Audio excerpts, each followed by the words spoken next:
come in the clutch now in their last chance at making it into Worlds. The first ban here with Gen G on blue side. By the way, SKT picked red side. First ban is Irelia.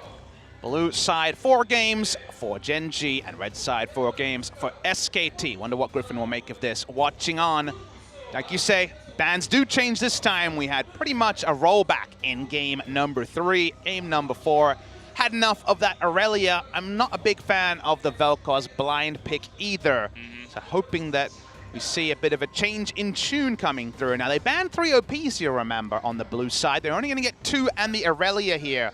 Irelia was kind of right next to those big champions as one to consider with the meta shift that happened over the break for Asia Games. See what the final ban is from Gen G. They'll have to drop a ban here. No Akali ban yet, you'll notice, on the blue side. I expect the Akali, but they're going to let it go through. They're going to challenge Faker and the gang and say, I mean, if Akali goes to SKT, it's going to Faker, right? He's going to be the guy who's playing it. And Tara should not show up. They are going to ban the Talia away, as that was kind of a forced one after the Olaf ban. So what is first pick here? Now, you can first pick Akali and flex it to top, because Juve's played plenty of it in solo queue, but they get access to the Gragas. But this is not Ambition's Gragas. That's why SKT make the adjustment.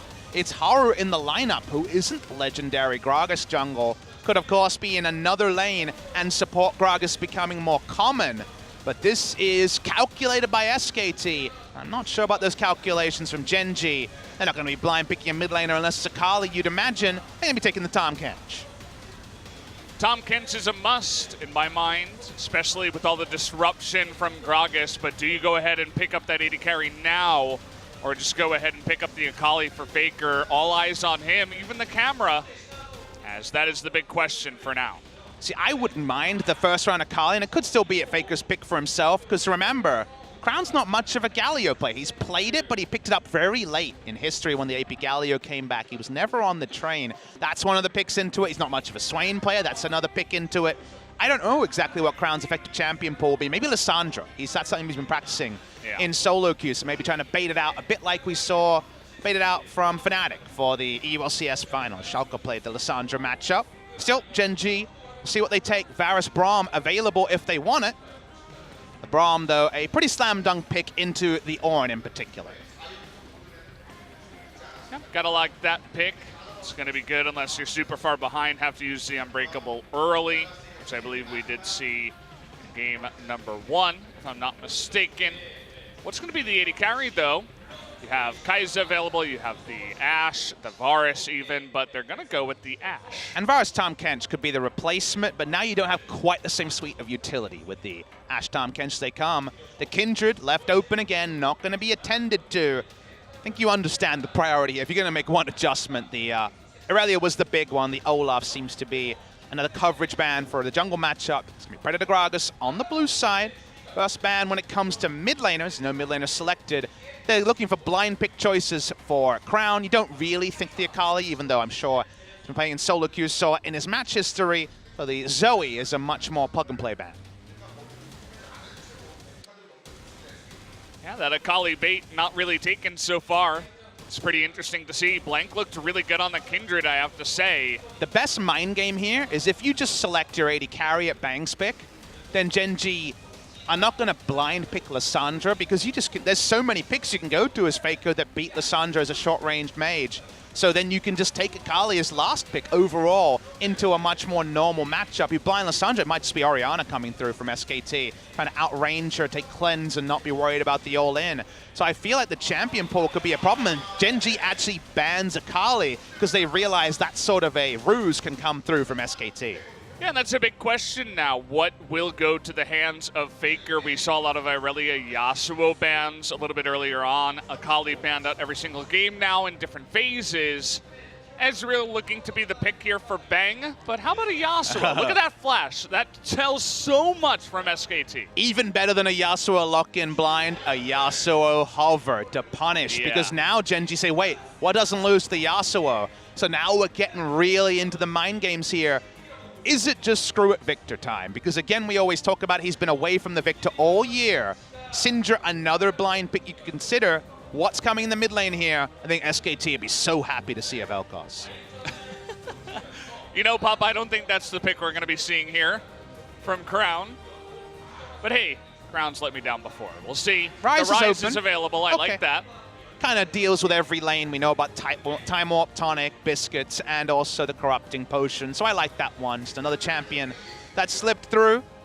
How will Faker take into this? The LeBlanc is open. That was a blind pick for other mid laners, not so much a Crown pick, even though he's played it before. Well, we see the LeBlanc answer. This is a skill matchup between the Rise. Rise usually does pretty well in this matchup, but LeBlanc can snowball through. How about some manners? How about a Vel'Koz for the side of SKT?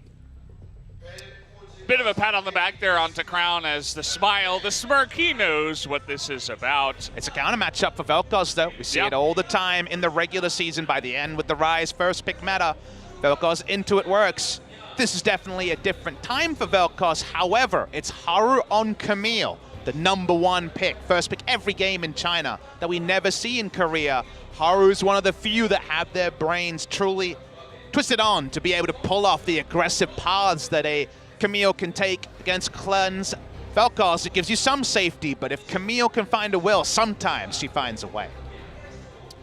We've seen her do well. You have to have a good early game. You don't want to get behind and be in this awkward spot where you don't have enough gold to rush to Trinity Force and miss out on that timing after the Warriors, but Haru is the one guy who can do it. We could see early ganks from him, try to pressure and get a flash at a Faker early. Maybe Untara, we saw Ambition trying to pressure early on in game #1. Maybe this is the time to go for that with the Gragas in the lane. And this is an observer's dream because top lane boring, bot lane boring. The 2v2 jungle mid is PogChamp as hell. Wherever Camille goes, probably around mid, good things should happen. But if you're there for the right counter gank, and SKT don't need spoilers to know exactly where Genji want to play, you can take them to the cleaners so we can focus on a lot of fun here, a lot of fire in the mid lane.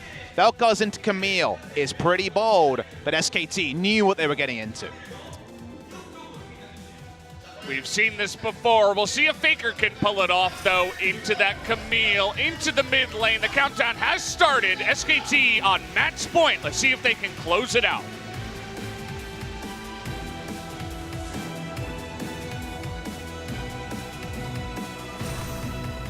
소환사의 협곡에 오신 것을 환영합니다.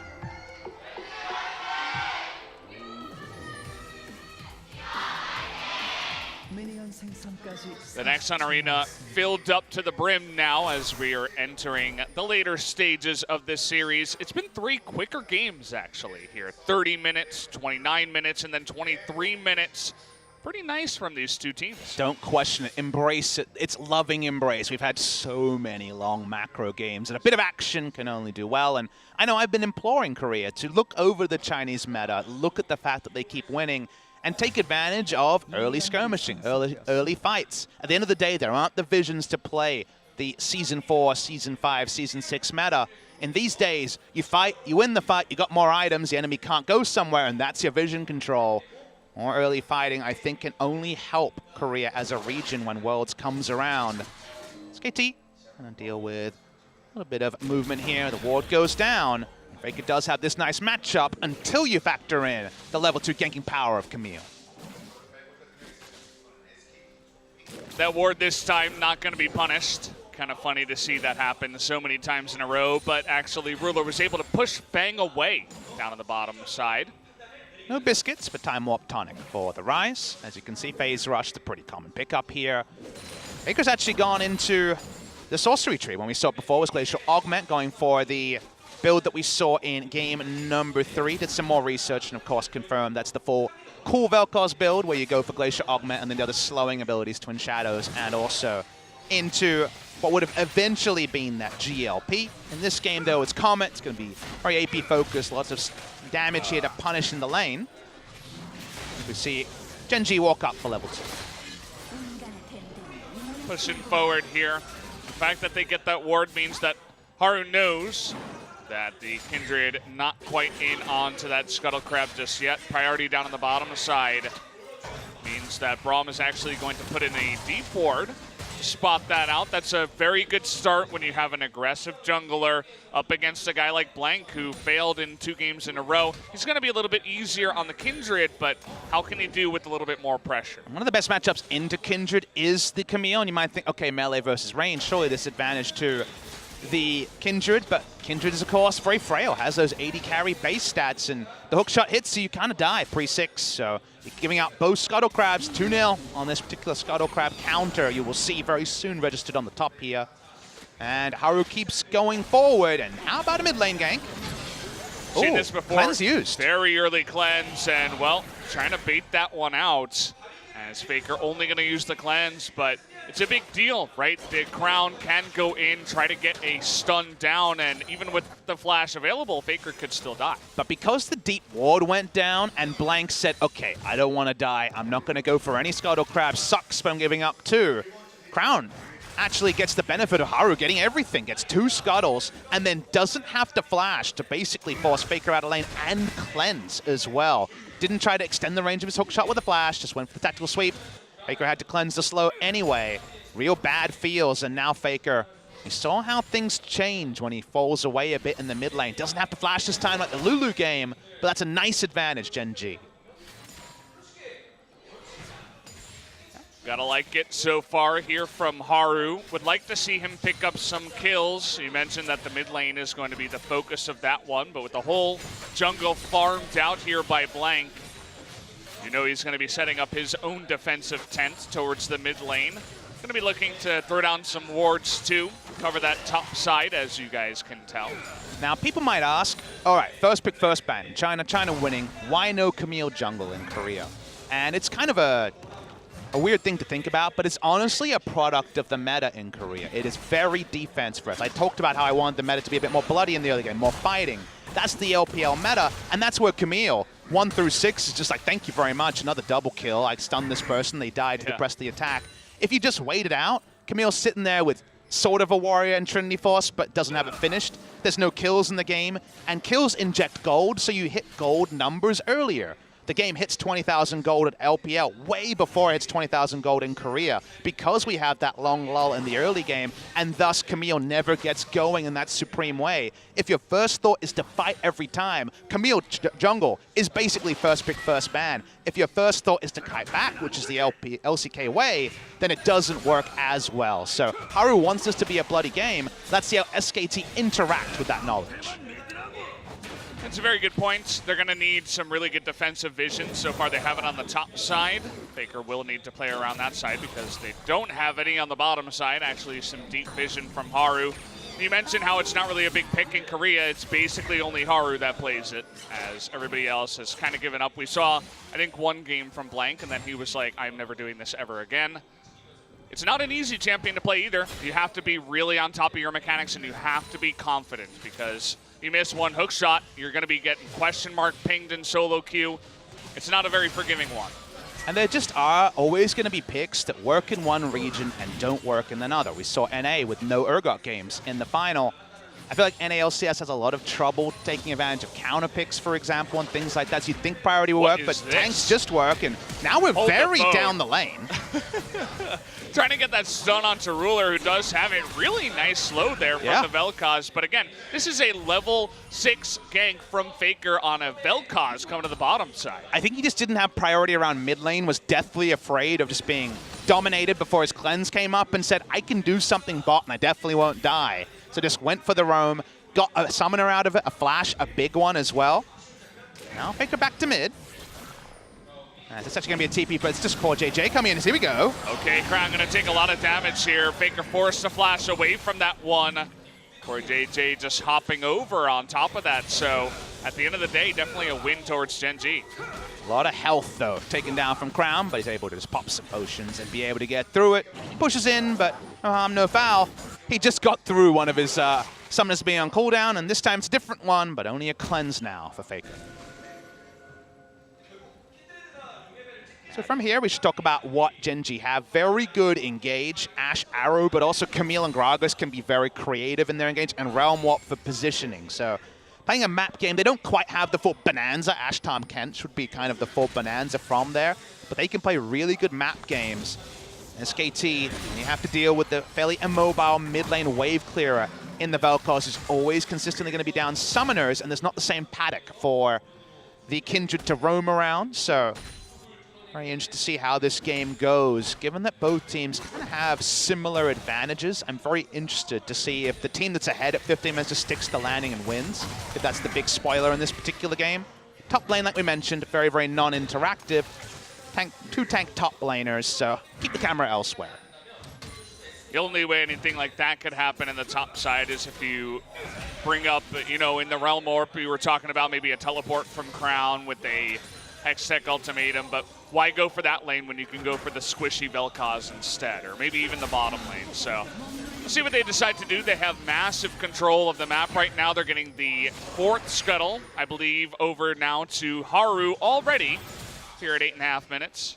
I know this sounds like an overextension, but this triangle of wards you see in the bottom right there around the blue buff, it secures them blue, but they actually need double wards just to secure things like a Gromp, because otherwise, we already know the Rift Scuttle, nope, no chance of getting there. Increasingly, that gets further and further when Realm Warp gets longer at level 11, with Camille getting her items. They control very little of their Fate bottom side right now, and that means that the Cloud Drake, doesn't matter if Haru falls to 300 health, it's a freebie.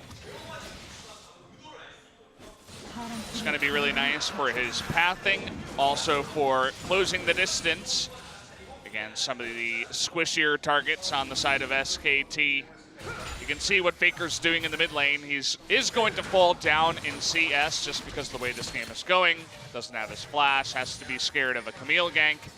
They have Blank down on the bottom side. No flash just yet on Ruler and no heal on poor JJ. Blank's closer than Haru right now. We'll see if anything comes of it. Double control wards meant they were never 100% sure Rise wasn't coming, but cleanse up on effort. So felt the ability to clear that ward. Anything they can get bottom side is a bonus for SKT. They're in definitely not a point of power or control, but CS, very, very hard to deny Ezreal if his support isn't roaming. So Bang keeps sniping away the CS, and Gen G not turning it into a bigger advantage just yet. In fact, there's no gold lead for Gen G, despite the obvious control of the map that we're seeing. Just the Cloud Drake at this point. That's really where the gold advantage goes. The Kleptomancy on the side of Bang gets him farther ahead of the Ashe. And then, of course, Rise being up 14 CS. Crown over Faker means that it's just going to even itself out in the end. So with Blank so far just being as safe as possible, will that window for Haru to take over the game actually be closed purely by inaction, like we talked about when it comes to the Korean jungle meta, and just in general, Korean way of playing the game?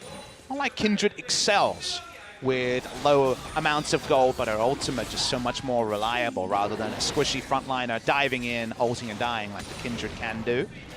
Crown goes back, picks up his blue buff. When do we hit the next level? Perhaps around the Rift Herald for Gen G. Did just spawn about a minute ago, and already a control ward over there for SKT. I'm sure they know that they're going to have a big struggle if they do want to try to contest that. Look at this play. Effort gonna gobble up that one, try to get just one mark over to the Kindred. We're on the board, boys. No blanketing from the Scuttle Crabs. I realize the irony of it being blanketing for Blank, but, you know, can only comment on what you see.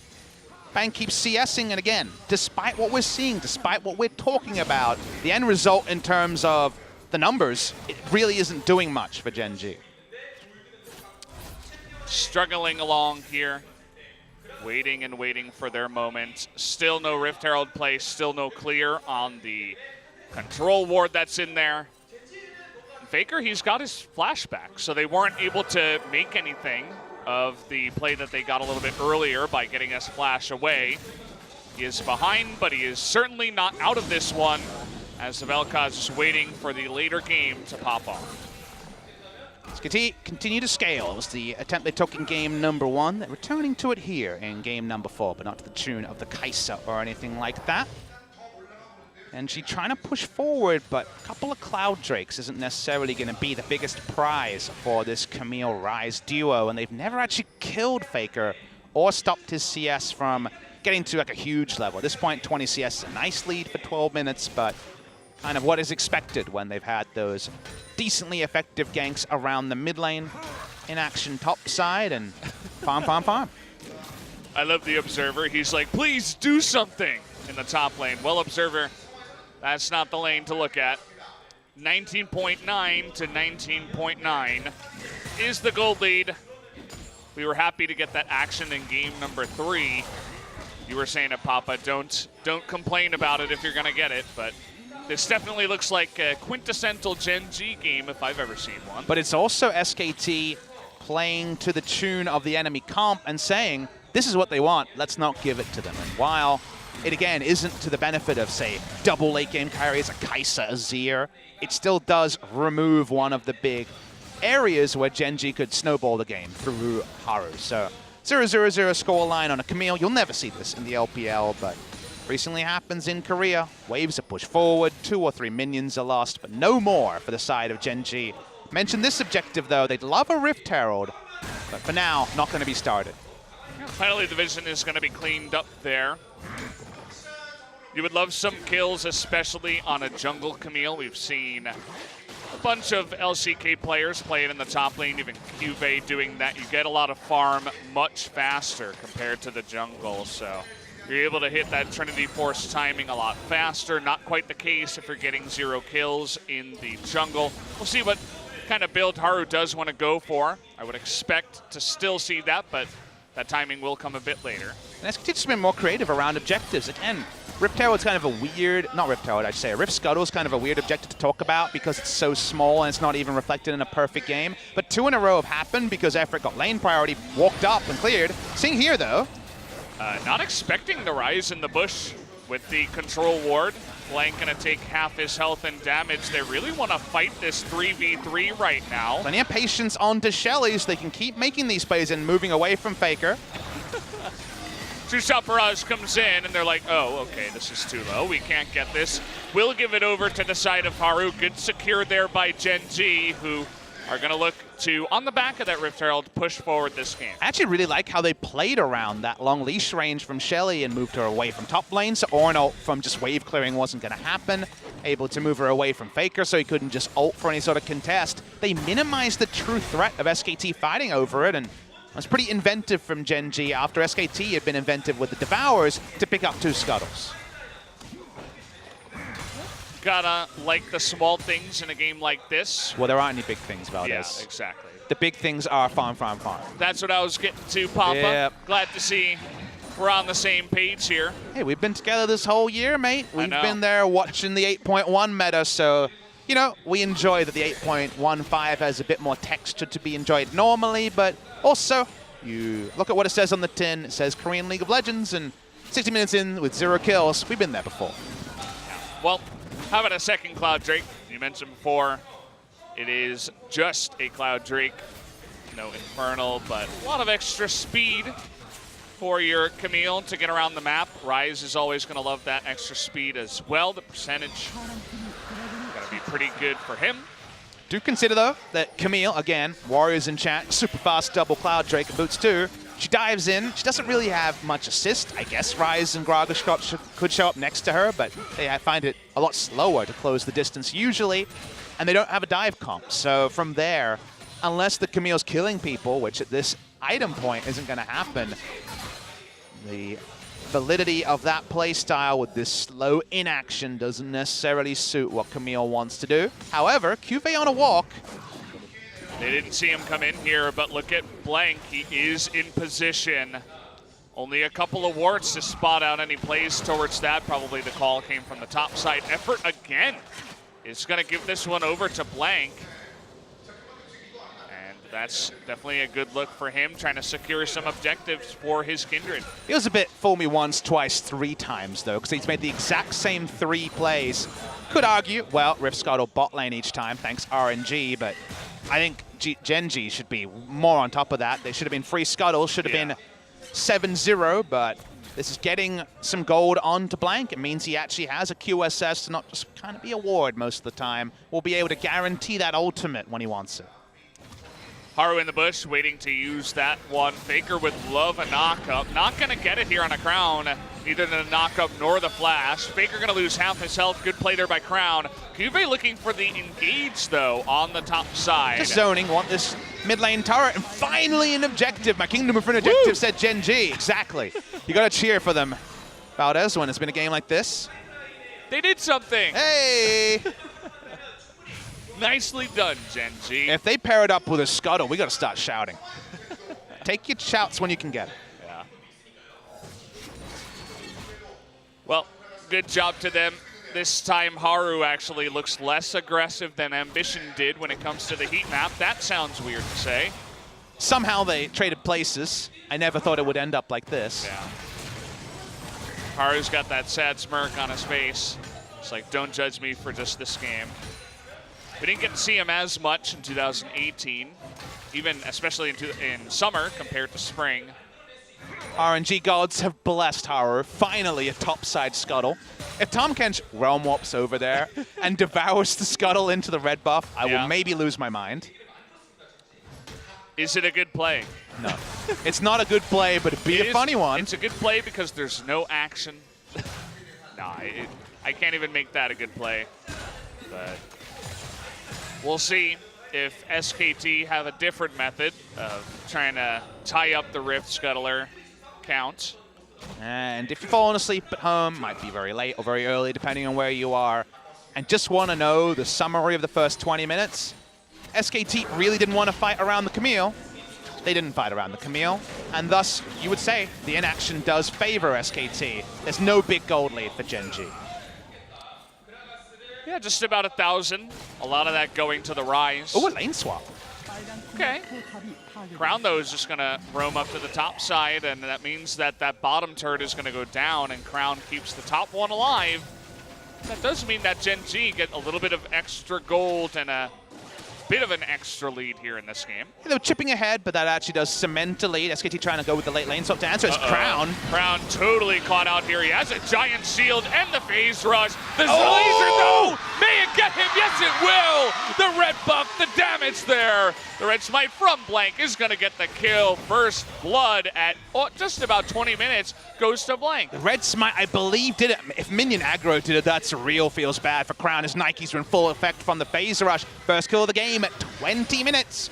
Goes the way of SKT. Blank picks it up, and with those scuttles, that'll allow him to actually put together some items after no action early game. Definitely a really good look to him. Did have that QSS right after Warrior Enchant, by the way, so he was right on top of that. Was not going to be held down by the Rise. Seeing assist pings around the Baron, I believe, for vision control in the area. Not going to be starting that one. Effort was on a walk, but not going to be punished in any means. We back away. Crown going for the double Nikes build here. Look at this. He's actually gone for the Spellbinder for a two-item spike. It used to be Shirelia's earlier in the season, but that item was changed. A bit of less of gold efficiency, adding the Fairy Charm and things to it. Ruler knows that there's plenty of SKT members around. How are we going to react to this? Yeah. I mean, Rise is just supposed to be a pick that you can play safe and basically never die on. He had the Spellbinder for that gank, and still he went down. Now they're looking for another one as Crown. He doesn't have his flash this time around. That's going to be 0-2 to him. They give the kill over to Intara, as now SKT finally finds some proactivity in this game. Intara slams him down to the Netherrealm with that kill. Action happening around the Camille. Again, quintessential LCK Camille game. Very nice movement from SKT. You walk up too far with no Summoner's Crown. Doesn't matter how many Nikes you have. He didn't even have his shield from the Archangel Seraph's Embrace off cooldown yet. They get the knockup right before that Realm Warp is able to get in there. Smacked down by Orantara, as you put it very well. Papa Smithy, that's going to be an easy kill. No flash on him. He used a Spellbinder, but still not able to run away from that one. He'll have the shield next time, but keep taking down the enemy. Mistake made by Gen G. Profit for SKT. You have a more reliable person take advantage of mistakes in the Camille, but never to have it happen. There's not even a flash being used by Haru the first 22 minutes. Haru rebuilds. They try to take over bot side, but they may have two Cloud Drakes on the side of SKT, but the third one SKT is going to look over. Don't know if Gen G can actually get that third.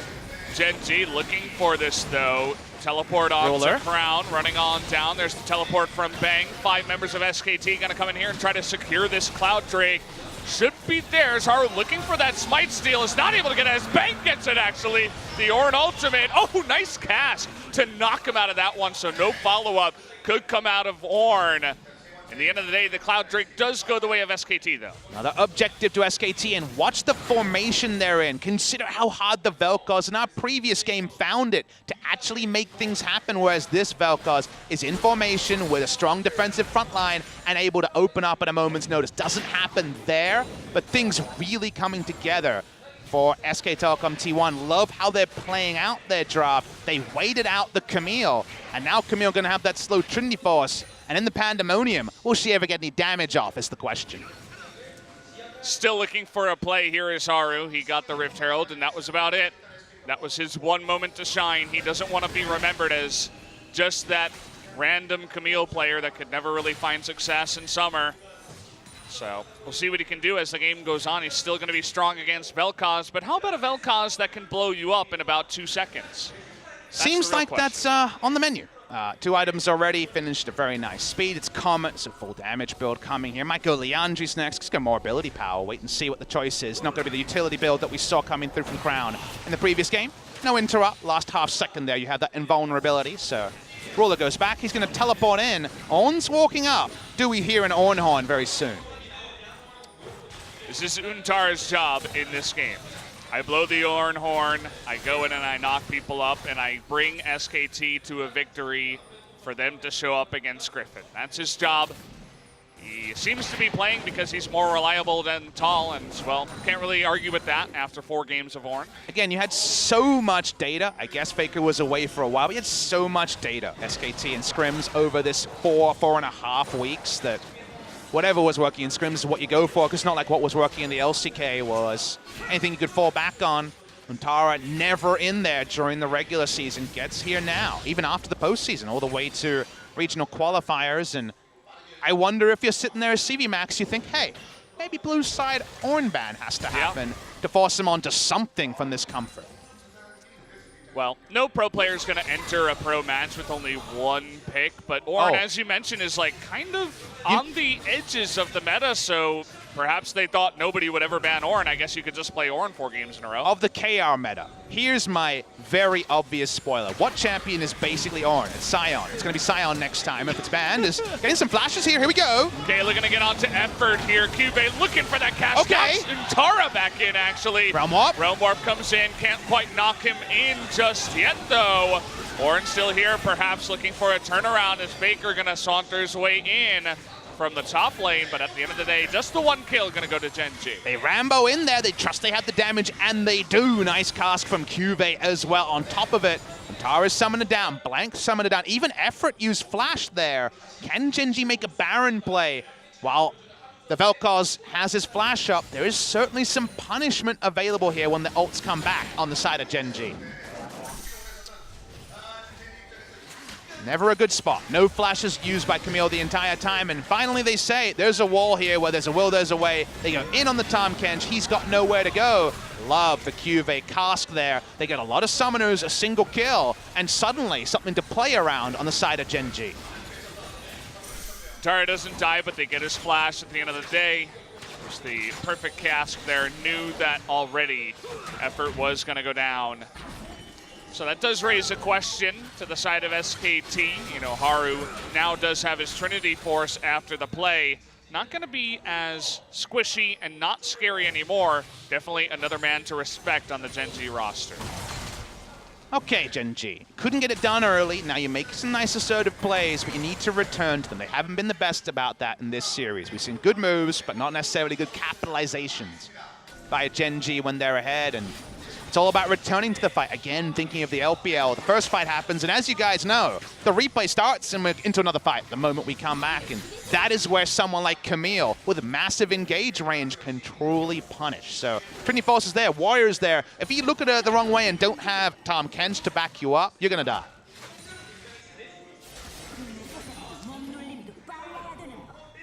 Haru here, Looking to clear out as much vision as possible. Rylai's. Yeah. Third item here from Rise, so a bit more tankiness, a bit more utility. It's a catch build. They got this Rise and also Camilla's pick, so catch is certainly something they are able to do, and SKT will probably be priced into staying as 5, protecting Faker wherever possible. Phalanx, if you will.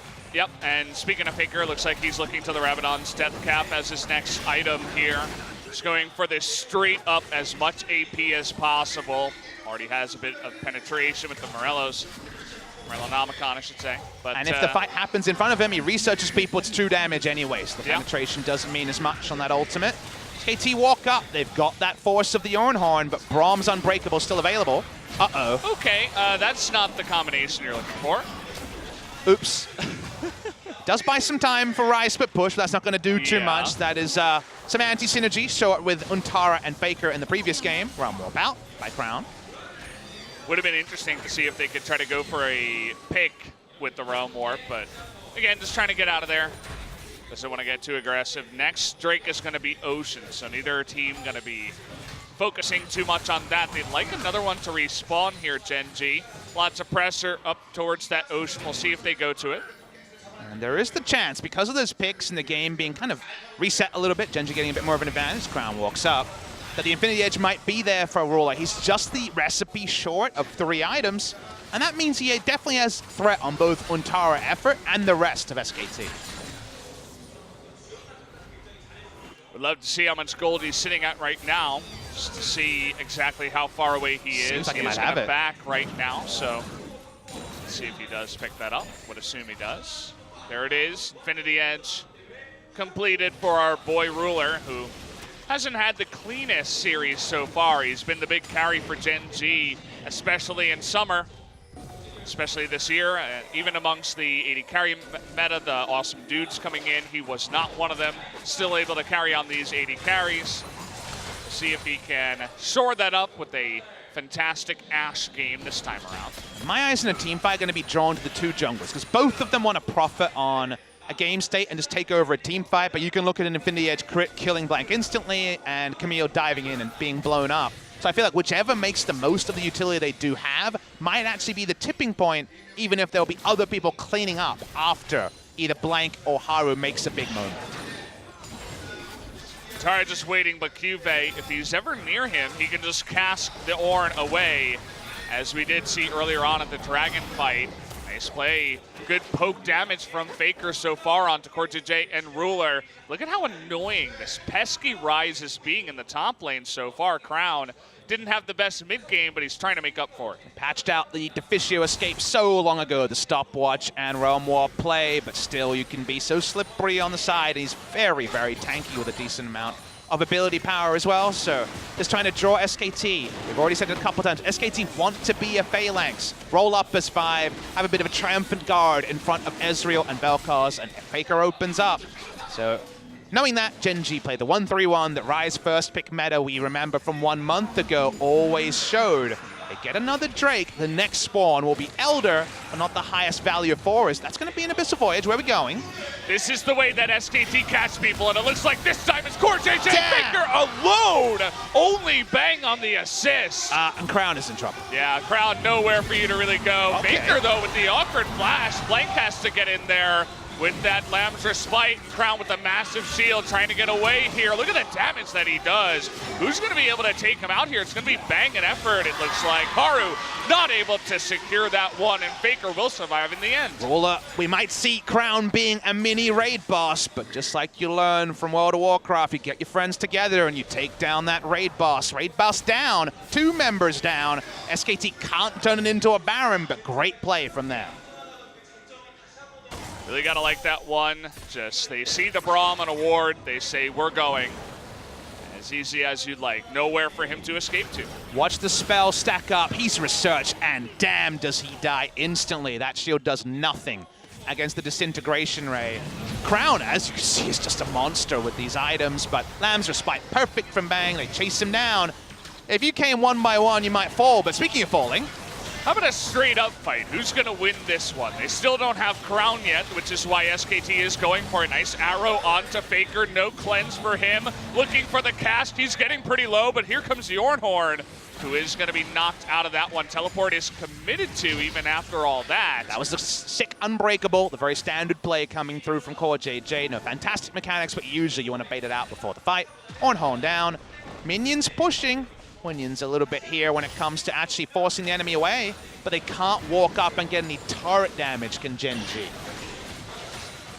Even the Abyssal Voyage going to be committed to. Funny to see the Zeke's conversions being popped after that one, but does happen. Looking for picks on the backside, but nobody can get one here. Crown going to return to the top side and do what he does best and split push. But again, Summoner's down on him. See if they look for another pick onto Rise. See if Ruler just launches the arrow to engage. Deep teleport. Trying to get behind them He right completed now. it too. Okay, QV gonna come in here. The Realm Warp. Nice cast on a Faker, but Effort able to gobble him up. He is gonna survive the counter engage here. Look at that poke on a Haru. Faker nearly takes him out, but Ruler, or rather Crown, is able to take down the Tom Kench on the backside. And Faker getting super low as well. Crown able to stand up to that counter play. Really bold for QV to finish that teleport. Didn't look like the rest of the team were completely ready to go, but he gets the bounce onto Faker, who doesn't have flash, and that's why he goes for it. He knows the right cast gets the right man. SKT in disarray. Ruler gets some free hits. They get one kill, but we lower our voices again because we're not sure if one kill means Baron. Control ward down. Haru is so low, he might just die. Well, two-shot barrage is gonna miss. Does proc that Baron to do a little bit of extra damage to Crown, but at the end of the day, just the poke is enough to get Haru out of that Baron pit, which means that SKT, they buy more time for themselves. Down a bunch of gold here, just about 2,000. But now they're looking for a play. They know that Haru and the Rise did just back, and they are going to start it. And they know Realm Warp's down as well, so here we go. They start the Baron. They got a lot of Baron damage. Play the Ruin King onto the Kindred. Effort in an awkward spot, though. Red buff here onto Bang. They're trying to take him out. Just one more will do it. He's super low, and down he will go. As Bang and Untara able to follow up, the kill will go to Blank. Now 5v4. Orhorn still left available. Uh-oh, Effort is going to get caught on the top side, though. That's kind of unfortunate. Looking for Ruler, but he's going to miss the knock-up. And so 1 for 1. The support goes down. Bit of undisciplined play from Effort on the side there, and he just gets taken down almost instantly by aforementioned raid boss, Rise, Rylai's, Void Stuff. 6 items if you include the control ward slot here. He is in really big form. He hasn't been able to hit a team fight too many times. Ornhorn comes down. He's kind of frustrated around the middle of a fight. This time he can be on the side, gets the assassination. We're going to watch the replay. Someone has to walk up because Rise is not there and doesn't have the Realm Warp. Nice play by Untara. Watch his positioning. Always there to body block any body slams, and no escape path for QV. See over here, that Effort walks over that one, actually face checks the control ward. And knows there's a control ward in the bush, by the way. But he would love to kill it.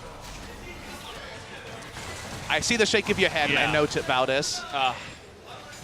Feels bad, man. Hey, how many people this season have lost a game for their team clearing a control ward? It's often Vel'Koz, if you remember. Kuro, our biggest offender. Kuro, of course, qualified for Worlds with the victory for Katie Rolster the other day. That's why Afrika are not in this gauntlet. At least they are in the World Championship. SKT still struggling to get there. Arrow going to go on to Effort this time around. The cleanse. He's going to come out, but it's just not enough. Nice knock out of the Lambs. That's 2 kills. Tara's going to go down 2. Genji looking for more, not going to get it, though. Realm Warp half a second too late. Blank doesn't pull the trigger. They don't manage to get him out there, but Faker over the wall. Red side Vel'Koz, they need to find a way to get him. Oh boy, well, Faker all alone here. Should be an easy kill afterwards. Lining up that laser. He's going to do a bit of damage, but he goes down anyway. Not going to use any summoners. He knows he's dead. I think Faker made a mistake there. He might have thought it was on cooldown, the Hextech ultimatum, but it doesn't matter if you have double summoners. He's just going to die over the pit. Vel'Koz poking out can always steal a Baron. This Baron's going the way of Genji. How about a raid boss up against Bang and Blank? They both have 100% health here, but they know now that the Baron has gone down that they cannot go for the Elder Drake, and Genji looking to bring this to Game 5. And SKT looking for group on this one. This raid boss they can't deal with. 2 of them in close proximity, the Elder and Crown. Crown's going to be on ushering duty as he ushers in the double buffs to Genji. Super easy take from Genji. It's their game to win now, up about 6,000 gold and double buffs. on every single member. Let's take a look at how the fight started again. And this has been Genji's way, is let's just kill the Toadfish, take him down every time. He goes back in, where's the ult? It's too late from Blank. I'm not even sure he would have been in the radius. Then Untara, who needs Tahm Kench to be alive for his positioning to be smart, ends up caught because of that. It's definitely some cascading mistakes. And then you say Faker, he's like, I'm fine, I'm poking over the wall. Remember Camille, Hextech Ultimatum comes in, and Faker's in the death chamber too. Finally, the Camille is doing something in this game. That's a couple of fantastic engages from Haru. This time a bit of a follow-up as Faker did not respect it. You got to know that he's feeling powerful on the Vel'Koz, but he hasn't really had that moment to shine, that moment where he turns and knocks and researches everybody and just kills them all at once. Still waiting for that one. And in the end, this Camille's actually found value in spite of the early game going against Camille, as we've seen so frequently. I think her team has been so on ball to actually take advantage of picks, and they have so much hard crowd control that they've babied Camille through a really rough early game phase. Now we're just seeing the best of everything. The GA is there. She can dive in anytime. Can Genji force us to a game 5, just like that 2016 World Championship? In the full 5 games, SKT's shown so much, but Genji with Haru showing a lot in this game 4. With the Baron buff and the Elder Drake, they can barely even clear the minions as Genji still going to take it slow. They're not going to dive any turrets just yet. Maybe if they see Faker here, but Faker able to push Haru away for now. Browns, but so much of this game in the side lanes, why he has so much CS. He keeps pushing up. The Baron buff is gone, as Effort almost straight up dies. Cleanse forced out onto Faker too, and he nearly goes down to Faker. He almost died to the Elder Burn from the AoE of the Ash Arrow damage. That is such an unlikely way to be chunked out, but 3 stacks of Elder damage is plenty of it. Goodbye, Inhibitor. Yeah, 2 inhibitors pretty much granted for the side. Well, that was not the best Ray I've ever seen from Faker. Just trying to discourage them from coming any closer, I suppose. We take a bit of a deep breath, a bit of an exhale, and it seems like we're going to do this again. It didn't look on the cards after game 3, I must admit. A complete destruction of Genji. If you guys missed game number 3, 22-minute victory. This has been at Genji pace, and didn't necessarily seem on the cards, but they've been able to be clutch when they needed to be. Maybe we're seeing the 13-5 plus 12 game score Genji that kind of did the same thing every game in regular season, and by the end was found out they never actually were in candidacy for the final, it turns out. If we look back at SKT, 16 games different in terms of game score, -4 to the plus 12. We're up and down at the best of times. We've seen the best of them, 2 games this series. They might have to summon that best once again for back-to-back game 5 in Korean playoff matches. As long as no further mistakes are made, SKT still have that dream, that ideal team fight, but Genji, they've been really good about not getting caught, not making mistakes, and that's exactly what you need to do in a game like this. Kive's been really strong on the Gragas. You can tell why Gragas is getting banned out every single game, including LCK finals. You just don't want to see that if you're going up against a strong Gragas player. It can get so much value. And Crowns looking to go 2-1. Here we go. Get Tahm Kench. Nice knock-up with the cast once again. No knock-up there from Faker, just going to laser them back. Ruler so takes much damage. A lot of damage there, but at the end of the day, even the top lane, they can barely get away here. Crown's going to get knocked up, but where's the follow-up? Okay, Abyssal Voyage coming in. Interrupted. Look at the bottom lane. They're still pushing in. Desperately Blank and Effort trying to push them back for now. Didn't tell if it was cancelled or interrupted, but did not finish the channel there, did Effort. There's just so much to respect here. Something's got to give for SKT. They don't have an ult. Here we go. They get the knock-up on a Ruler, and decent amount of damage. Good unbreakable by Core JD to just no slow to go down onto Cuvée. The base is just barely being held together. They're holding on by their pinkies right now as SKT. NG will keep this up until there's an objective to fall back to. Second Elder buff or Baron are those objectives. Mana bars, health bars, very healthy, very topped up. NG pushing in the mid lane, they push in the bot lane. This should be the target going down. Here's the ult again. Good cast again, but Cuvée is going to get super low. The Ray comes in through that stone plate, but it's not enough to take him out. The bottom turret goes down, the Nexus turret as well. And slowly but surely, Gen G are doing the trick. SKT are making some nice moves, but the sins of the past are keeping them down. Is there any way for them to take the series here? It's looking like no. They got a turret, a Nexus, and a Dream. That's what SKT are holding on to right now, but Gen G, they can feel the victory right now. They can taste it. They're so close, but they're not going to take it right now. Well, they know SKT have never left the base, so it's going to be some Trinket Wards and Ezreal Ultimate, but not many other ways to contest Vision. Full reset from Gen G. Time for everyone to start playing around with their items. Basically 5 items on everyone. We'll see if that's going to be the Sterix. There it is, Sterix GA. That GA never popped onto the Camille. The GA is, of course, still alive for the Ashe. Gonna have to kill these people a couple of times and keep coming back from the grave, Gen G, and maybe they'll never go in the grave as Gen G. A second Baron buff might be enough to close the game. Definitely feels that way. There's just double super minions piling down every single lane right now, and even though they have a decent amount of wave clear with the Vel'Koz, they're desperately trying to stop this. They want to fight, perhaps a pick onto Haru. Just one small combo from the Vel'Koz takes away 2/3 of Haru's health, so they got a turret, a Nexus, and a Miracle. That's what they're hoping for. And they got the Zoo to deal with 3 inhibitor minions, minion buffed waves going in every single lane. Still, they're finding some space to contest. Good wave clear coming through from the Vel'Koz, of course, but it's double siege minions now because of where they're at in the game. SKT have 2 turrets, but they haven't even taken all 3 outers. Can Blank find a way to pull off a miracle steal? Bit of visual bug here. This is too long of a visual lag, by the way. Can we turn over to another angle, please, guys? Okay. Yeah, we don't have any extra insight here, guys, so, okay. All right, seems like we might actually have a game issue. Do you think there's a game issue here, Valdez? Could you diagnose one? Yeah. Only reason I know that is, Hey, guys attack it!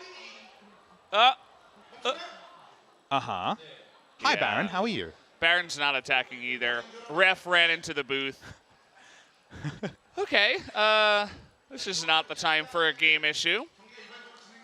Well, you know, what to say about that? We don't have any extra insight as to how much gameplay happened.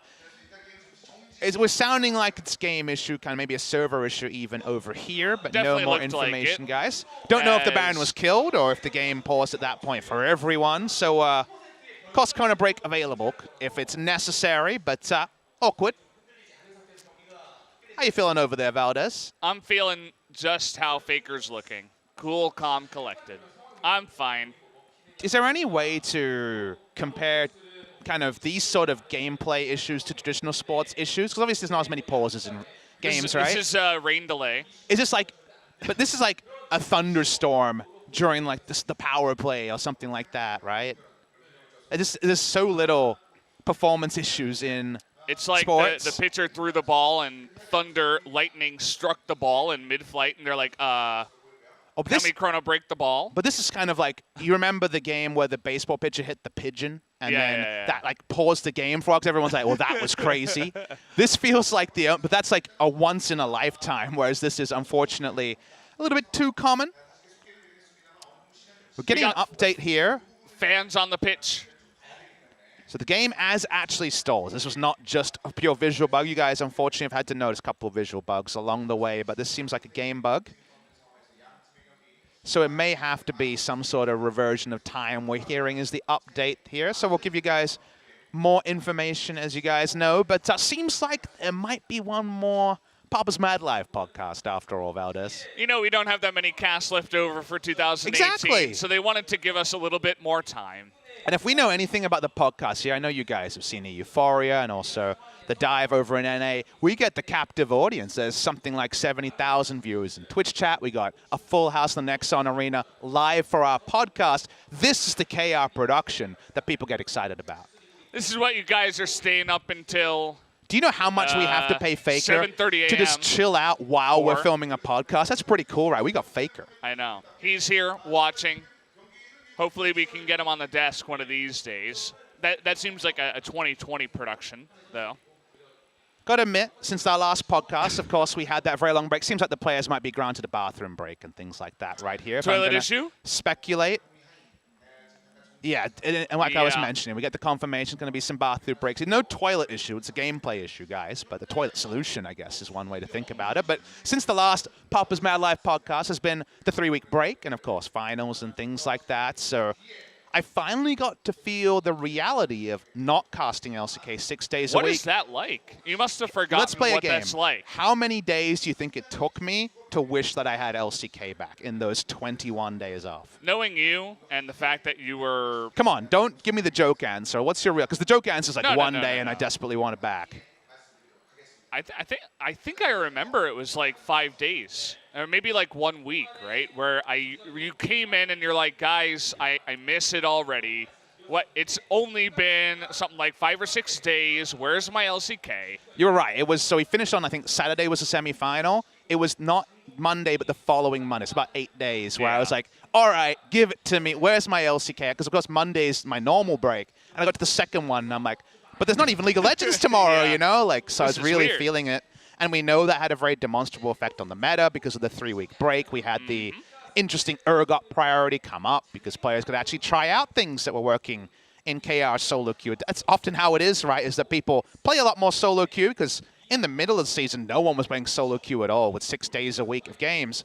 They finally got to play it the first 2 weeks or so of the break, and they were like, this Urgot thing is really just making it no fun on the top side, and we ended up with the Urgot meta, frequently banned in this particular series. So I lasted 8 days. That's all I got. It seems like 8 days with no Korean League of Legends, and Papa's a sad man. And think about this.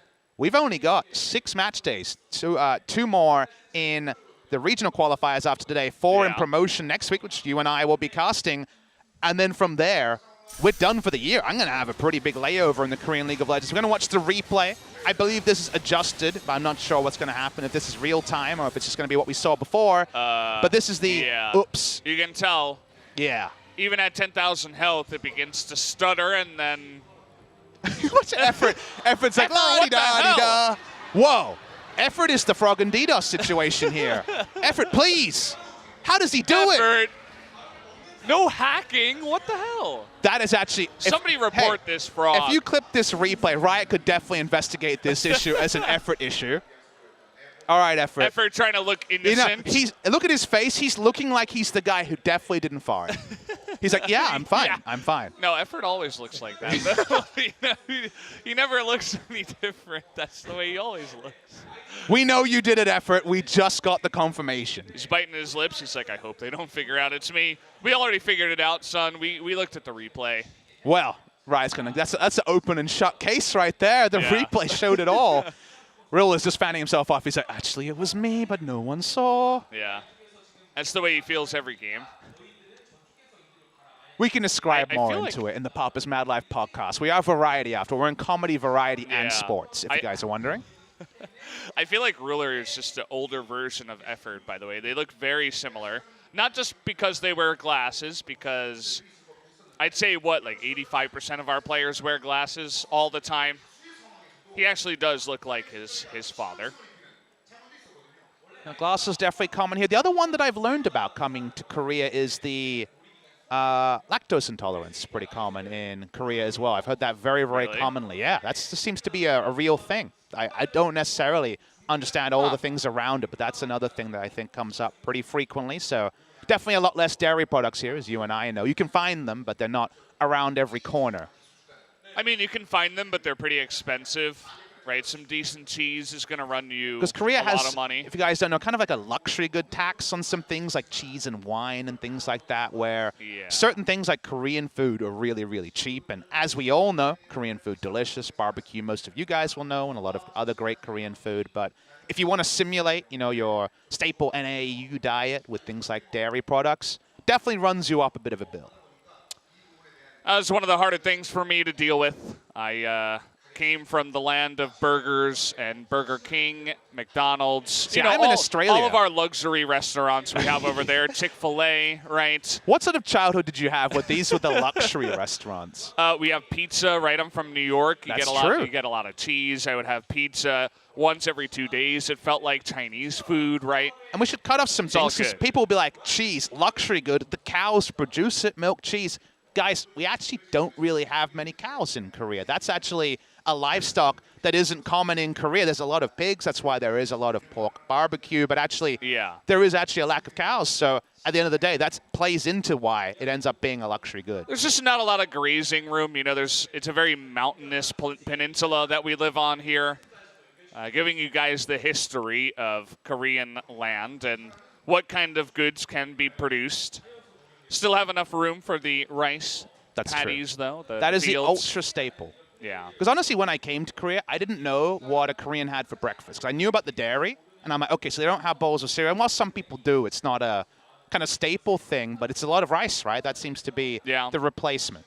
Rice and kimchi. Yeah. If you want to go and feel fancy, you can get yourself some bread Ooh. at Paris Baguette. You know, everybody's but we favorite all know Paris that restaurant. Paris Baguette bread and Korean bread in general definitely turns up the glucose. They are very, very sweet is the bread here in general. I mean, you can get some not sweet bread, but it just doesn't taste All good, I'm saying which is part of the reason why they put so much sugar in it, so that it tastes halfway But if you go to the decent. non-specialist, if you're a specialist bakery, anything's possible. If you go and if it was just a mart and it just said bread, expect it to be sweet. Another thing that's sweet, the pickles, always sweet in Korea as well. No dill pickles, only sweet pickles. And corn on pizza. I'm not a fan. Corn on pizza, we've covered that on previous podcasts, also a reality. I feel like everybody that follows League of Legends knows about that corn on pizza thing.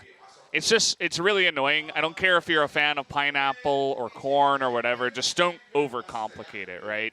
You can get your barbecue chicken pizza. You can get your, spicy chicken pizza. That's about as far as you get over in America. But here it's like you get the sweet potato cheese and crust with the corn and the pork on it. It's pretty crazy. We're going to have to run some ads on our podcast, apparently, Valdez. Oh, do we have to? Okay, it looks like we do have to, guys. We'll be back after a quick commercial break. Join us back for more Papa's Mad. Hey. Hi. We're back, guys. So we are going to have a chrono break back to about 44 minutes, I believe, right before that issue took place, probably around the time they started the Baron. So I know Effort tried his best to try to bring the game back into SKT's favor, but sorry, buddy, we had to bring it back. At least now, when I'm thinking about how a team can get back into the game, now we have an extra way. That Tom Kench ability to just turbo through a broken game state. Unaware of that one. I think it was patched out. I didn't see that in the notes, Nate, 16, 17, 18. There were other nerfs, but I think that one was still there, so we'll wait and see. But hopefully we'll be able to get into the game really soon. We can get back into Pop's Mad Life, of course. Yeah, this time on camera. I hope you guys enjoyed our commercial that we had selected. BBQ, big sponsor of the Papa's Mad Life broadcast, of course. So, got to eat that BBQ chicken. I was out there the other day with Laura, who was over here from the EULCS, so we were able to enjoy some BBQ chicken and beer. As it says, amazing chicken and beer. Highly recommended. What did she think? She really enjoyed it. But then again, she's a KT Rolster fan, and then the next day they won in dramatic fashion. So apparently she just needed to come and watch live in the audience, and they win. Seemed like maybe she was the good luck charm. Exactly. I was trying my hardest throughout the season to curse them, but it didn't work.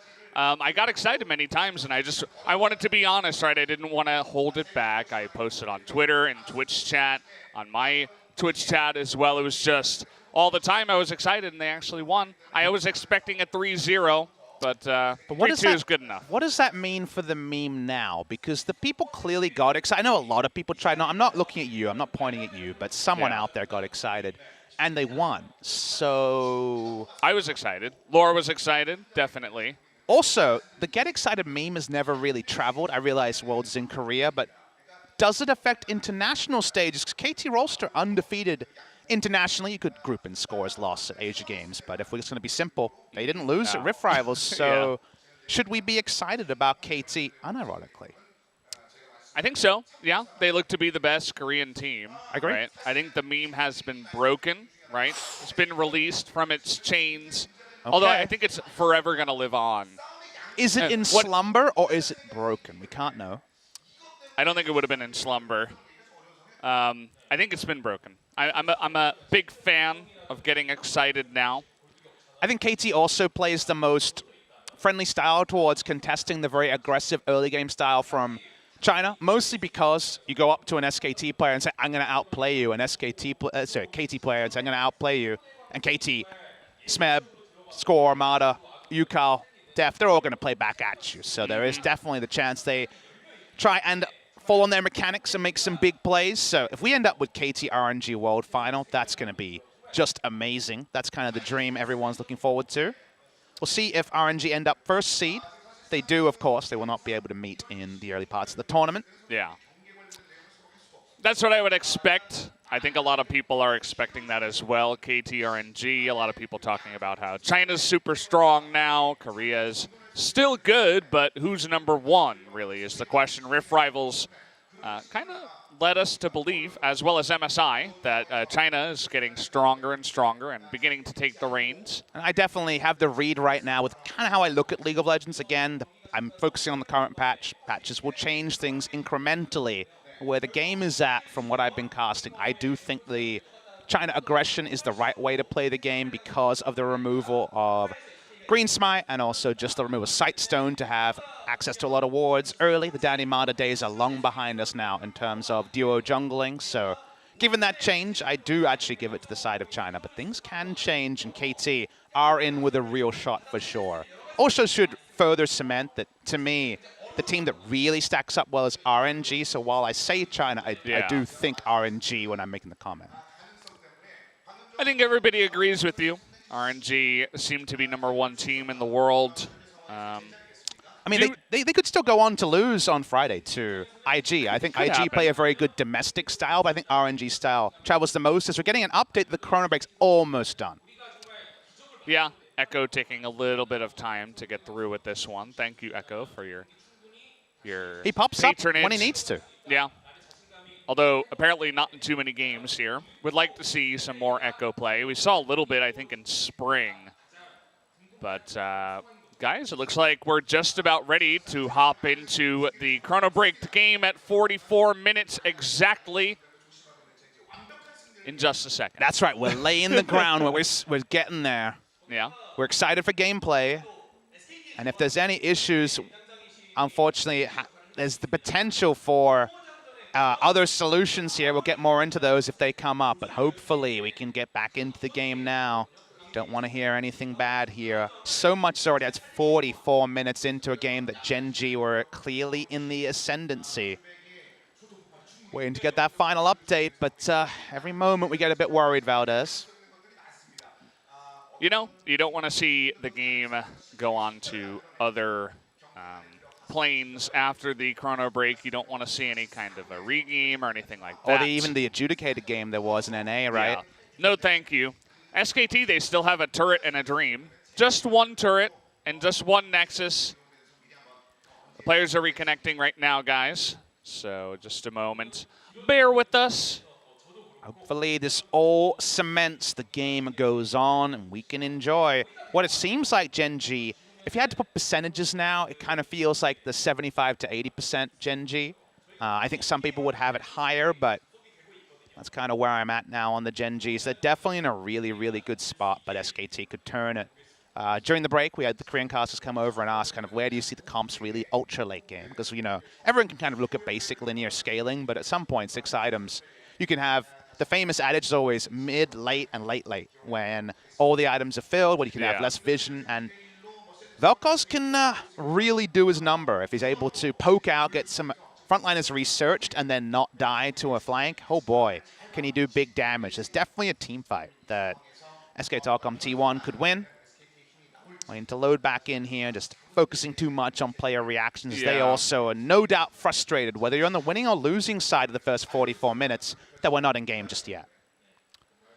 Yeah, it's definitely pretty annoying. But speaking on the Vel'Koz, we've seen what he can do already. I think he's at full build, and even just a couple of spells and an auto attack, he's able to chunk down Haru to just about a full kill.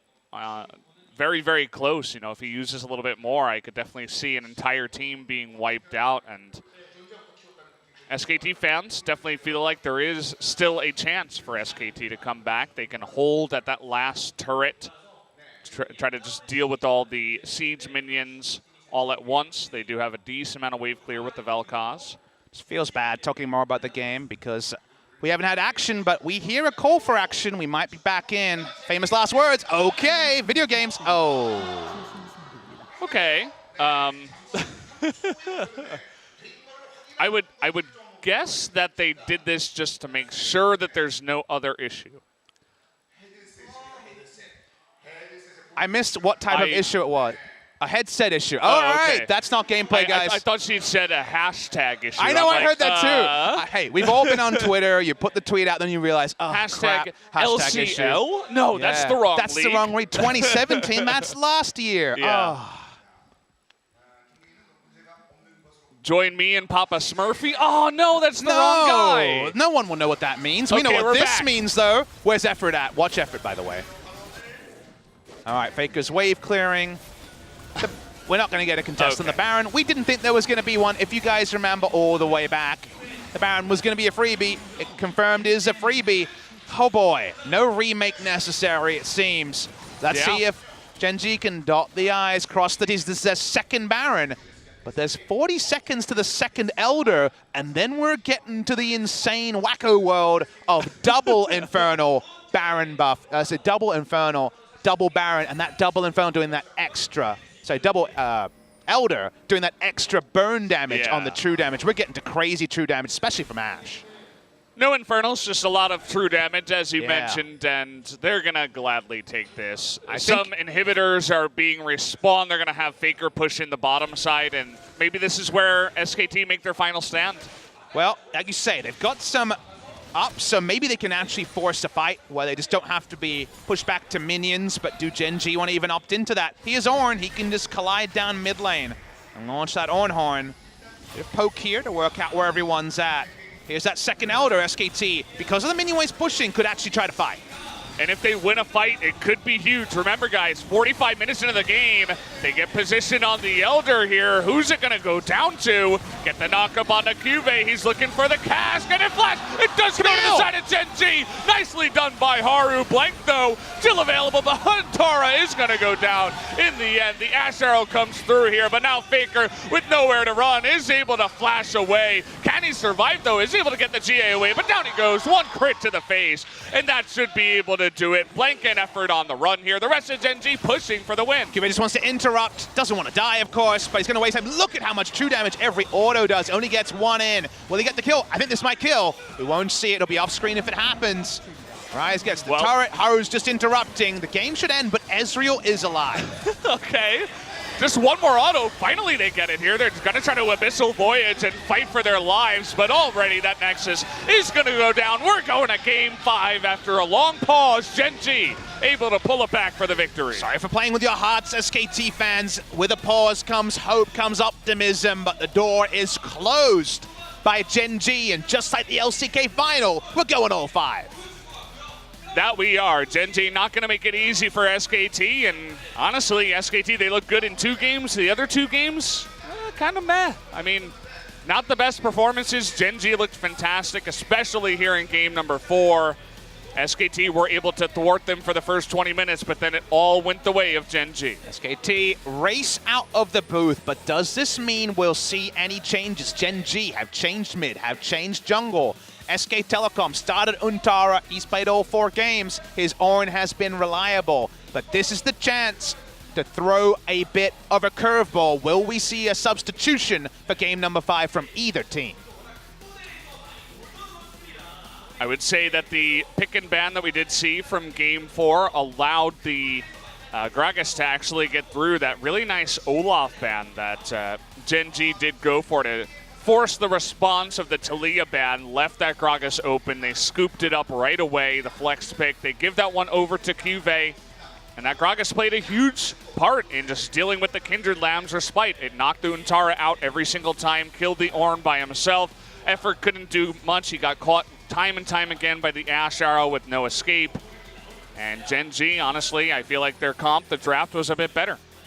Still, we're all going to be a bit interrupted because of that long break, really breaking the flow. It still was the flow of a Gen G victory. We had a best of 3. We started with a best of 5. Now it's a best of 1. So we're going to go into a break and come back with that big final game. Yeah, so guys, we are going to jump into that break right now. About 10 minutes, I would assume, to get to game number 5 and see who moves on to the next round. Up again.